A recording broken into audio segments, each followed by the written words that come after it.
ഇതിൻ്റെ പേരാണ് Australian splash paint lady.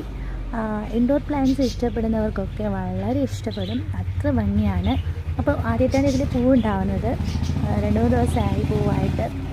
ഇപ്പോൾ തൊട്ടൊക്കെ അകത്തോട്ടൊക്കെ പൂക്കളായി വരുന്നുണ്ട്. നമ്മുടെ ആന്തൂറിയത്തിൻ്റെ പൂക്കൾ പോലെ ഇരിക്കും, അങ്ങനത്തെ പൂക്കളാണ് ഇതിൽ വരുന്നത്. അപ്പോൾ പൂവ് സാധാരണ അഗ്ലോണിമാസിനൊക്കെ വരുമ്പോൾ നമ്മൾ കട്ട് ചെയ്ത് കളയാറുണ്ട്. പക്ഷേ ഇതിൻ്റെ പൂവ് ഉള്ളിൽ കളയാൻ തോന്നില്ല, അത്ര ഭംഗിയാണ്. ഡാർക്ക് മെറൂൺ കളറിലാണ് പൂക്കൾ വരുന്നത്.